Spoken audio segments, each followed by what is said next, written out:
So this next question is from Lakshmi, and she says, my daughter is targeting Kendrick. We're based in Bracknell. I want to know the marks or percentages she needs to get into Kendrick.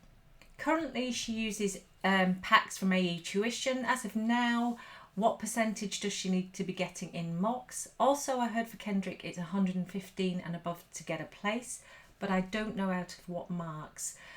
Also, one thing is unclear to me. If children get exceptionally high marks, then do they also consider their age and home address?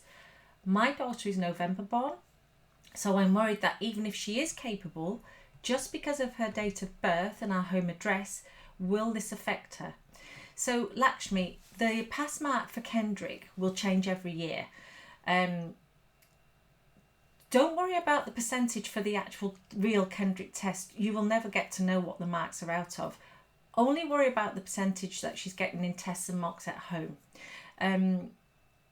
Regarding pass marks, my daughter's year was 110. In the last 2 years, I think it's been 108. So that does change. When you're studying at home, from now on, I would aim to be getting between 80% and 85% in the little exercises and tests that she did. But don't worry, even if she doesn't do so well in the mocks. My daughter didn't do her first mock until June and she did terribly, but we focused on her weakness and she subsequently improved to get over 80%. My son, who's in Reading School, which is even more competitive, never got over 80% in any mock, yet he passed and he obtained a place without going onto the waiting list.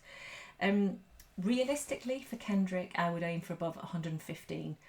I know that children have scraped through the 113, but you'll be on a horrid waiting list. The good news is Kendrick now operates a two-tier system, so children living nearer the school will get first advantage over the children living further away, but it's only in a certain radius. So once you're in tier 2, so this applies to you, Lakshmi, your daughter will not be penalised for where she lives. She will get a place if she's got a high mark. So, I mean, unless 130 children all in tier 1 apply and pass and get in, but that's very unlikely. So no, your daughter won't be penalised. She's November born, so it's unlikely that she'll get very few marks, if any, weighted for her age because she's a winter born child.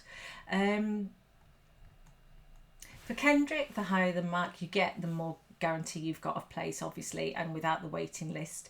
They've also increased from 96 children a year intake, they've added another 30, so that's a good thing. So the actual tier 1 thing shouldn't really affect you. But what I would say, CEM Kendrick, 50% of the paper is made up of verbal reasoning. So make sure that your daughter has a really good vocabulary, very good at comprehension, shuffled sentences. Both of my kids had 16 shuffled sentences on their papers. That's not to say it will happen this year, but you know, in the past it has.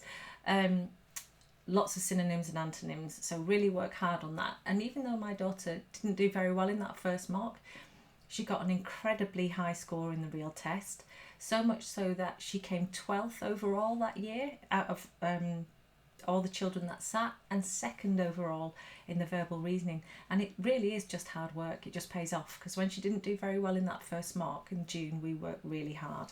So I hope that helps, Lakshmi, and all the best to your daughter sitting for Kendrick.